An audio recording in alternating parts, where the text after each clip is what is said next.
नमस्कार।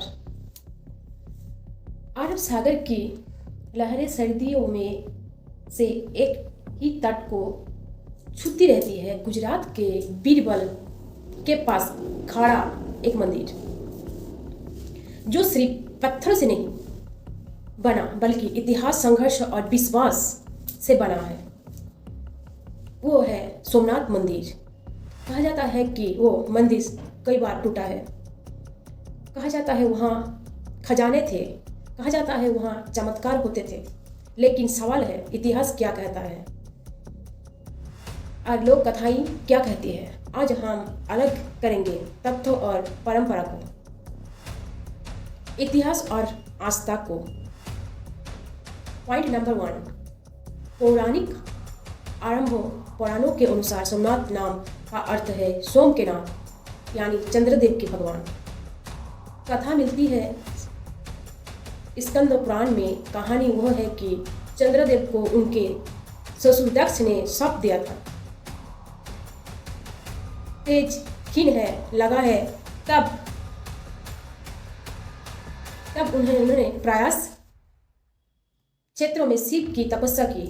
शिव प्रकट हुई और वरदान प्राप्त दिया, तुम फूटोगे भी और बढ़ोगे भी।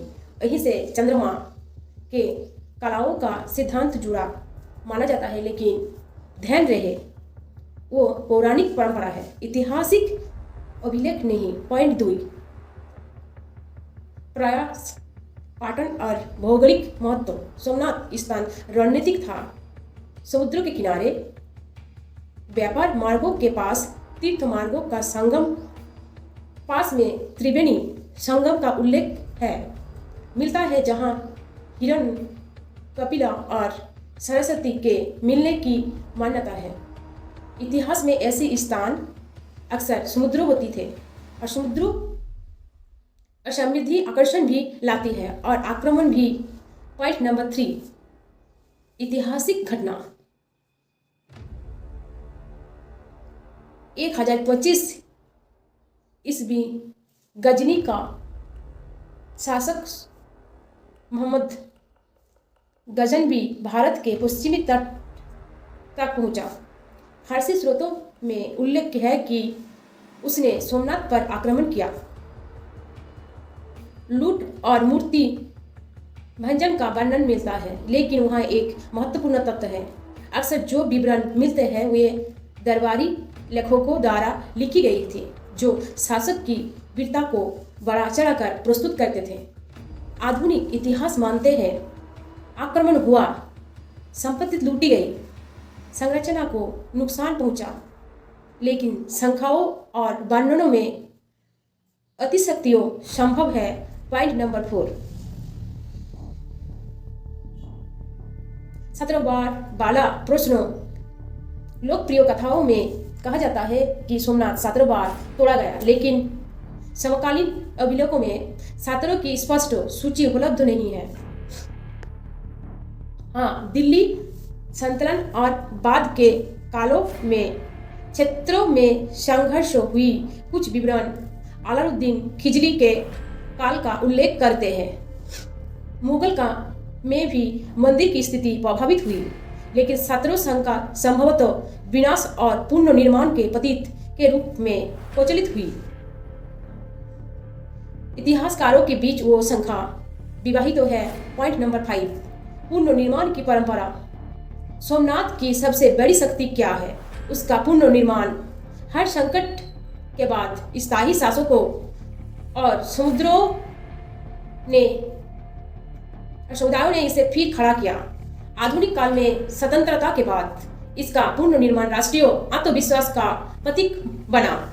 इस पहल में सरदार वल्लभ भाई पटेल की महत्वपूर्ण भूमिका भी रही है। 1951 में नई मंदिर का उद्घाटन हुआ। आज का मंदिर चालुक्य शैली का आधुनिक पुनर्निर्माण है। पॉइंट नंबर 6, क्या शिवलिंग हवा में तैयार था? लोक कथाओं में एक कथा मिलती है कि शिवलिंग कभी हवा में तैरता था। कुछ लोग इसे चुबकिए पत्थरों से जोड़ते हैं, लेकिन अब तक इस दावे का कोई प्राकृतिक प्रमाण उपलब्ध नहीं है। वह संभवतः एक प्रतीकात्मक कथा है जो मंदिर के दिव्यता को दर्शाती है। पॉइंट नंबर 7, सांगात्मक मुनि का रहस्य। महाभारत में सायंतात्मक मुनि उल्लेख मिलता है, लेकिन इसे सोमनाथ में छिपाए जाने का कोई ऐतिहासिक प्रमाण उपलब्ध नहीं है। वो कथा लोक परंपरा का हिस्सा अधिक प्रतीत होती है। पॉइंट नंबर 8, मंदिर परिसरों में एक स्तंभ है जिसे बाण स्तंभ कहा जाता है। इस पर लिखा है कि इस दिशा में समुद्र को पार कोई भूभाग नहीं है। आधुनिक भूगोल के अनुसार सोमनाथ से दक्षिण दिशा में अंटार्कटिका तक सीधे रेखा में कोई बड़ा भूभाग नहीं पड़ता, लेकिन वो समझना जरूरी है। प्राचीन भारतीय भूगोल और दिशा ज्ञान उत्पन्न था। वो संभव है कि वह ज्ञान समुद्री यात्राओं और आकाशीय गणना से आया हो। पॉइंट नंबर 9, आज का सोमनाथ। आज हर वर्ष लाखों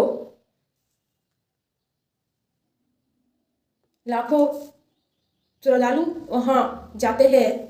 वह मंदिर सिर्फ धार्मिक स्थल नहीं बल्कि सांस्कृतिक पहचान का प्रतीक बन चुका है।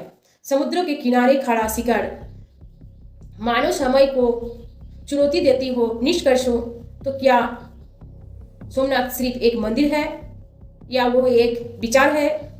एक विचार की आस्था टूटती नहीं, फिर से उठ खड़ी होती है। इतिहास में आक्रमण हुई, संरचनाएं गिरी, लेकिन समृद्धि और विश्वास जीवित रहे।